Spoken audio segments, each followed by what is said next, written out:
Will looked up. There were more rooks circling lazily overhead now, and he could hear them calling harshly to one another. Was the old man right? Were the dark birds messengers of the dark? "Walker, for goodness sake," he said impatiently. "You must trust me. If you don't trust someone just once for long enough to give him the sign, you'll be carrying it forever. Is that what you want?" The old tramp wailed and muttered, staring at him from mad little eyes. He seemed caught in his centuries of suspicion like a fly in a web. But the fly still has wings that can break the web, give him the strength to flap them just once. Driven by some unfamiliar part of his mind without quite knowing what he was doing, Will gripped the iron circle on his belt, and he stood up straight and tall as he could and pointed at the walker and called out, "The last of the old ones has come, Walker, and it is time. The moment for giving the sign is now. Now or never. Think only of that. No other chance will come now, Walker, unless you would carry it forever. Obey the old ones. Now! Now!" It was as if the word released a spring. In an instant, all the fear and suspicion in the twisted old face relaxed into childish obedience. With a smile of almost foolish eagerness, the walker fumbled with a broad leather strap that he wore diagonally across his chest, and he pulled from it a quartered circle identical with the one Will wore on his belt, but gleaming with the dull brown gleam of bronze. He put it into Will's hands and gave a high, cackling little laugh of astonished glee. The yellow flaming branch on the snow before them blazed brightly and then went out. The branch lay just as it had when Will first came down the alley, gray, uncharred, cold, as if no part of it had ever been touched by a spark or flame. Clutching the bronze circle, Will stared down at the rough-barked wood, lying there on unmarked snow. Now that its light was gone, the day seemed suddenly much more murky, full of shadows, and he realized with a shock how little of the afternoon was left. It was late. He must go. And then a clear voice said, out of the shadows ahead, "Hello, Will Stanton." The walker squealed in terror, a thin, ugly sound. Will slipped the bronze circle quickly into his pocket and stepped swiftly forward. Then he almost sat on the snow in relief as he saw that the newcomer was only Maggie Barnes, the dairy girl from Dawson's farm. Nothing sinister about Maggie, Max's apple-cheeked admirer. Her dumpling form was all muffled up in a coat and boots and scarf. She was carrying a covered basket and heading down toward the main road. She beamed at Will, then peered accusingly at the walker. "Why," she said, in her round Buckinghamshire voice, "'tis the old tramp that's been hanging around this past fortnight. Farmer said he wanted to see the back of you, old man. He's been bothering... Has he been bothering you, young Will? I bet he has now." She glared at the walker, who shrank sullenly into his dirty cape-like coat. "Oh, no," said Will. "I was just running down from the bus from Slough. I bumped into him. Really bumped. Dropped all my Christmas shopping," he added. Hastily, he bent to collect his parcels and packages that still lay scattered on the snow. The walker sniffed, hunched himself deeper inside his coat, and made to shuffle off past Maggie up the track. But as he drew level with her, he stopped abruptly, jerking back as if he had struck some invisible barrier. He opened his mouth, but no sound came. Will straightened up slowly, watching his arms full of bundles. A dreadful sense of misgiving began to creep over him, like the chill of a cold breeze. Maggie Barnes said amiably, "Long time since the last bus from Slough, young Will. Fact, I'm just off to catch the next one. You always take half an hour to do that 5-minute walk from the bus stop, Will Stanton." "I don't see that it's any business of yours how long I take about anything," Will said. He was watching the frozen walker, when some very confused images were turning about in his head. "Manners? Manners?" said Maggie. "Such a nice brought-up little boy as you, too." Her eyes were very bright, peering at Will from the scarf-wrapped head. "Well, goodbye, Maggie," said Will. "I've got to get home. Tea's past ready." "The trouble with nasty, dirty tramps like this one you just bumped into, but who isn't bothering you," Maggie Barnes said softly without moving. "The trouble with them is they steal things. And this one stole something the other day from the farm, young Will. Something belonging to me. An ornament. A big, goldeny brown-coloured kind of ornament, circle-shaped, that I wore on a charm round my neck, and I want it back. Now!" The last word flicked out viciously, and then She was all soft sweetness again, as if her gentle voice had never changed. "I want it back, I do. And I do think he might just have slipped it in your pocket. When you weren't looking, when you bumped into him. If he saw me coming, that is, he might well have done, in the light of that funny little bonfire I saw burning up here just now. What do you think of that, young Will Stanton, eh?" Will swallowed. The hair was prickling upright on the back of his neck as he listened to her. There she stood, looking just the same as ever, rosy-cheeked, uncomplicated farm girl who ran Dawson's milking machine and reared the smallest calves, and yet the mind out of which these words were coming could be nothing but the mind of the dark. Had they stolen Maggie, or had Maggie always been one of them? If she had, what else could she do? He stood facing her, one hand clutching his parcels, one hand sliding cautiously into his pocket. The bronze sign was cold, cold to the touch. He summoned up all the power of thought he could find to drive her away, and still she stood there, smiling coldly at him. He conjured her to leave by all the names of power he could remember Merriman using, by the lady, by the circle, by the signs, but he knew he did not have the right things to say, and Maggie laughed aloud and moved deliberately forward, looking into his face, and Will found that he could not move a muscle.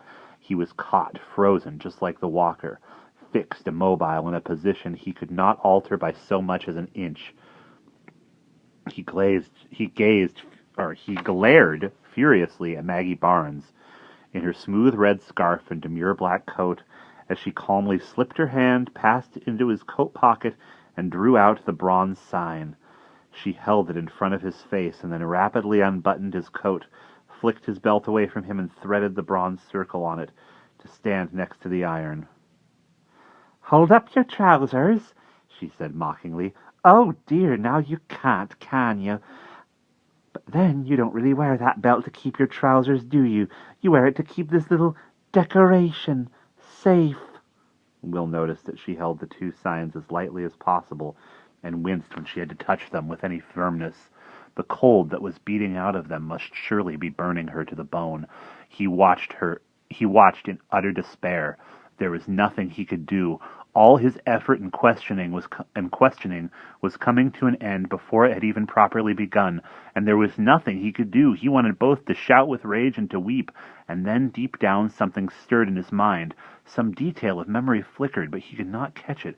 He remembered it only at the moment when fresh-faced Maggie Barnes held up his belt before him, with the first and second circle threaded there together, dull iron and gleaming bronze, side by side, staring greedily at the two circles. Maggie broke into a low gurgling of sneering laughter that sounded the more evil from the rosy openness of the face from which it came, and Will remembered. "When his circle is on your belt, beside the first, I shall come."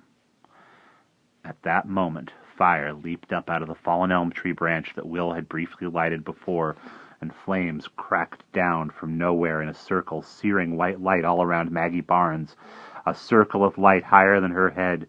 She crouched down suddenly on the snow, cringing, her mouth slack with fear.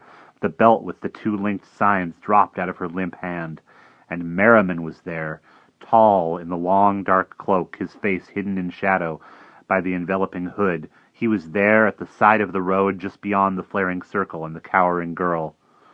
"Take her from the road," he said, in a clear, loud voice, and the blazing circle of light moved slowly to one side, forcing the girl Maggie to stumble with it until it hovered on the rough ground next to the road. Then, with an abrupt crackling sound, it was gone, and Will saw, instead, a great barrier of light spring up on either side of the road, edging it on both sides, with leaping fire stretching far into the distance in both directions, a great deal further than the length of the track that Will knew as Tramp's Alley. He stared at it, a little frightened. Out in the dimness he could see Maggie Barnes, groveling wretchedly in the snow, her arms shielding her eyes from the light. But he and Merriman and the walker stood in a great endless tunnel of cold white flame. Will bent and picked up his belt in a kind of relieved greeting. He grasped the two signs in his hands, iron in his left hand, bronze in his right. Merriman came to his side, raised his right arm so that the cloak swept down from it like the wing of some great bird, and pointed one long finger at the girl. He called out a strange name that Will had never heard before and could not keep in his mind, and the girl, Maggie, wailed aloud. Merriman said, with scorn death cold in his voice, "Go back and tell them that the signs are beyond their touching. And if you would remain unharmed, do not try again to work your will while you stand on one of our ways. For the old roads are wakened, and their power is alive again, and this time they will have no pity and no remorse." He called out the strange name again, and the flames edging the road leapt higher, and the girl screamed high and shrill as if she were in great pain. Then she scuffled away across the snowy field like a small, hunched animal. Merriman looked down at Will. "Remember the two things that saved you," he said, the light glinting now on his beaked nose and deep-set eyes under the shadowing hood. "First, I know her real name. The only way to disarm one of the creatures of the dark is to call him or her by his real name, names that they keep very secret. Then, as well as the name, there was the road. Do you know the name of this track?" "Tramp's Alley," Will said automatically. "That is not a real name," said Merriman with distaste. "No, well, Mum won't ever use it, and we're not supposed to. It's ugly, she says, but nobody else I know ever calls it anything else. I'd feel silly if I called it Old Way." Will stopped suddenly, hearing and tasting the name properly for the first time in his life. He said slowly, "If I called it by its real name, Old Way Lane—" "You would feel silly," said Merriman grimly. "But the name that would make you feel silly has helped to save your life. Old Way Lane, yes. And it was not named for some distant Mr. Old Way. The name simply tells you what the road is, as the names of roads and places in the old lands very often do, if only men would pay them more attention. It was lucky for you that you were standing on one of the old ways, trodden by the old ones, for some 3,000 years, when you played your little game with fire, Will Stanton.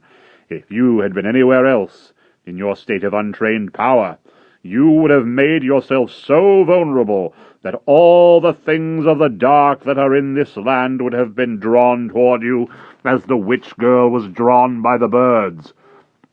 Look hard at this road now, boy, and do not call it by vulgar names again." Will swallowed and stared at the flame-edged way, stretching into the distance like some noble road of the sun, and on a sudden wild impulse he made a clumsy little bow, bending from the waist as well as his armful of packages would let him. The flames leapt again and curved inward, almost as if they were bowing in return. Then they went out. "Well done," said Merriman, with surprise and a touch of amusement. Will said, "I will never again do anything with the power unless there is a reason. I promise, by the lady in the old world," but he could not resist it. "Merriman, it was my first fire that brought the walker to me, wasn't it? And the walker had the sign." "The walker was waiting for you, stupid boy," said Merriman irritably. "I told you that he would find you, and you did not remember. Remember now. In this our magic every smallest word has a weight and a meaning. Every word that I say to you or that any other old one might say. The walker, he has been waiting for you to be born and to stand alone with him and to command the sign from him.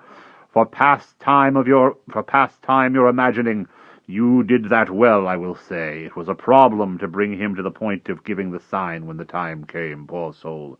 He betrayed the old ones once, long ago, and this was his doom." His voice softened a little. "It has been a hard age for him, carrying the second sign.